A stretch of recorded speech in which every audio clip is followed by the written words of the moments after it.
Boys and girls, I found one more book about dinosaurs. How I Captured a Dinosaur. Story by Henry Schwartz. Pictures by Amy Schwartz. How I Captured a Dinosaur.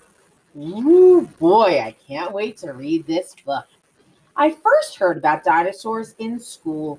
Our teacher, Mrs. Feigelman, showed the class a film all about dinosaurs. I found it very interesting. So I got 2 books out of the school library on dinosaurs, and the more I read, the more interested I became. I picked dinos for my science project. I made paper models of different kinds of dinosaurs. Then I pasted a small mirror on a board to be a pond. I made some shrubs and trees and placed the models around the mirror. I won a blue ribbon in class. Ooh, that means I did really well on my project. I asked Mrs. Feigelman if all the dinos were dead. Yes, Liz, they are extinct. That means they're not around anymore. But there have been some strange sightings of odd-looking creatures. I started a scrapbook of these strange sightings. I found articles on Bigfoot in the Pacific Northwest and the Loch Ness Monster in Scotland.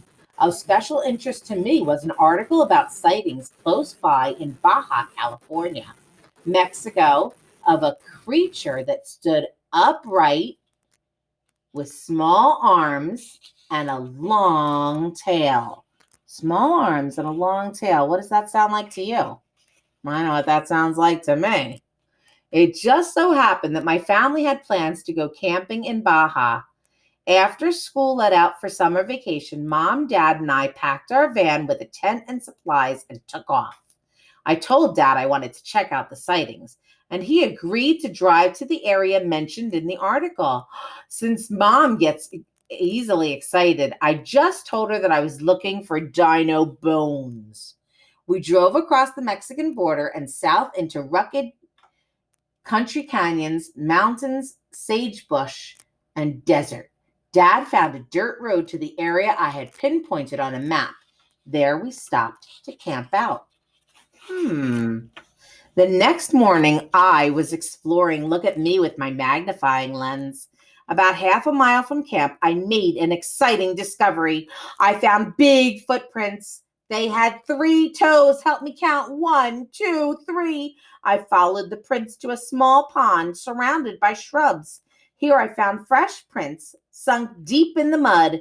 This looked promising. I decided to return after I had my lunch. Back at camp, Mom cooked hamburgers. She made 3 extra hamburgers for second helpings, but only Dad wanted more. I took the 2 leftover hamburgers for something I had in mind. In the late afternoon, when I wasn't so hot, I returned to the pond. I placed a hamburger on the rock near the water, and I hid in the shrubs about 15 feet away. I waited and waited, but nothing happened.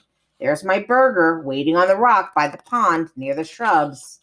I was about to give up and go back to camp when I heard a grunting noise. Looking up, I saw a creature with a large head, powerful legs, and 2 tiny little arms. The creature moved cautiously toward the pond, then stopped when he spotted the hamburger that I had left. He looked at it and smelled it. Then he reached down and he picked it up. He quickly ate the hamburger. Then he stood up and grunted again. He turned his head toward me. I guess he had smelled the other hamburger that I had. There was another rock about halfway between us, so I darted out and placed the second hamburger on that rock. Then I went back to where I'd been sitting. The creature came over and ate the second hamburger. From this close position, I got a good look. I decided he must be an Albertosaurus. From my research, I knew that the bones of this dinosaur had been found in this area. The Albertosaurus sat down on his haunches and watched me. He seemed to be wondering what I would do. I wondered what he would do if I took a step. So I got up and I took 2 steps. He got up and took a step toward me. I started to walk slowly back to camp, and he followed. When I got to camp, Mom was barbecuing hot dogs over the charcoal stove. Mother, I said, Mother didn't take it too well. After I'd helped Mom down from the roof of the van, she said, Liz, who is your, friend? Mom, this is an Albertosaurus, a dinosaur. We call him Albert for short. Albert? Mom, he seems to like you. Does Albert like hot dogs? I bet he does. Would he like mustard? Yeah, give him the works. Mustard, ketchup, relish, sauerkraut, maybe some relish. So I fed Albert 2 hot dogs. He grunted happily. When Dad returned, he didn't seem as surprised as Mom, although he couldn't get his voice down to normal. Albert seemed content to stay with us, so we shared more hot dogs with him for dinner. After dinner, we had a party. Since today was my 8th birthday, Mom had a cake with candles on it, and Dad had bought funny paper hats and party favors. Wow, look at that. Albert seemed pleased with the party. I put a paper hat on him, too. This seemed like a good time to remind my parents that they had promised me a pet that I wanted on my birthday. Albert can sleep in the backyard, I said, and we can take him on tour to the schools and make enough money to feed him. What do you think, Dad? What do you think, Mom? My parents looked at Albert and then at each other. Dad said, we'll see you in the morning. Next morning, Albert was still there, so my parents agreed. They drove to the nearest town and rented a long bed truck. I led Albert onto the truck without any problem. We packed the tent and our supplies into the van and drove all the way back home. Oh, look at Albert sitting on the back of our truck. Look at that. Albert didn't mind Los Angeles. He seemed curious about all the cars, but he was sort of frightened by all the people staring at him. Remember, he's used to being in the desert, not around all these people. Actually, Albert is quite shy, so I made him his own private place in my backyard. Once Albert was used to his new home, I introduced him to my pals, but only one at a time so he could get used to meeting other people. And look at the long line of friends that I had that couldn't wait to meet Albert. Oh boy.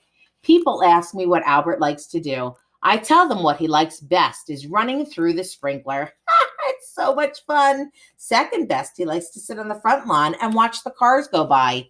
I like to see the people's reactions when they see Albert. Oh boy, do they look shocked and surprised. I've tried to interest Albert in TV, but the only programs he'll pay attention to are mud wrestling and the Flintstones. Gee, I wonder why. Mrs. Feigelman came over to measure Albert. She loved my idea of taking him around to the schools, and even the PTA agreed to pay for Albert's food bill, since Mom is always running to the market to feed him. He gets quite hungry, you see. The kids love Albert. They found something he likes even better than running through the sprinkler, though. To be scratched on the top of his head. This book was called How I Captured a Dinosaur, story by Henry Schwartz, pictures by Amy Schwartz. I hope you liked it. I did. See you later, girls and boys. Till next time. Bye.